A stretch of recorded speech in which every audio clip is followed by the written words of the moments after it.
Mura man ang edad, nagpapakita na ng tunay na kalibre sa pag-arte. Sino nga ba ang child star na si Sienna Stevens sa primetime series na The Master Cutter? Para sa kabuuang ulat, alamin natin ang buong detalye.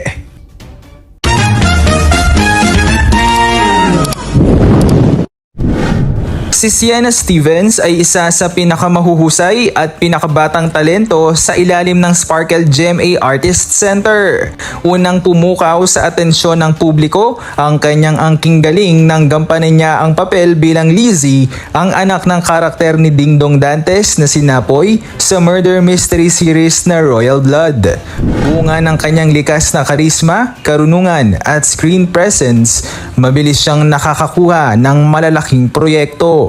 Kabilang ang pagganap bilang Batang Mitena sa Encantadia Chronicles, Sangre.